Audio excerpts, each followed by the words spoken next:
Praise the lord. దేవనామానికి మహిమ కలుగును గాక. ఈ రోజు నువ్వు భక్తి జీవితంలో సాగిపోతున్నావా, ఆగిపోతున్నావా ఆయన విషయాన్ని ఒకసారి జ్ఞాపం చేసుకుందాం.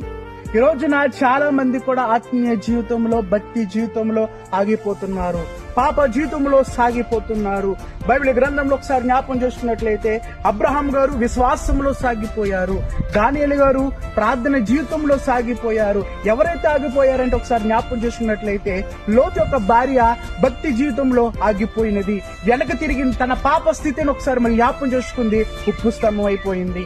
సంసోను కూడా తన భక్తి జీవితంలో ఆగిపోయాడు, మరణమైపోయాడు. ఓ ప్రియ సహోదరి సహోదరుడా, ఈ రోజు నువ్వు ఆగిపోతున్నావా, సాగిపోతున్నావా? నీ ఆత్మీయ జీవితంలో, నీ భక్తి జీవితంలో ఈ రోజు నువ్వు ఆగిపోతున్నావా, సాగిపోతున్నావా? ఒకసారి జ్ఞాపం చేసుకో. ఒకవేళ ఆగిపోతే ఇప్పుడే నువ్వు దేవుని యొక్క దగ్గరకు వచ్చి నీ పాప జీవితాన్ని విడిచిపెట్టి దేవునిలో సాగిపో.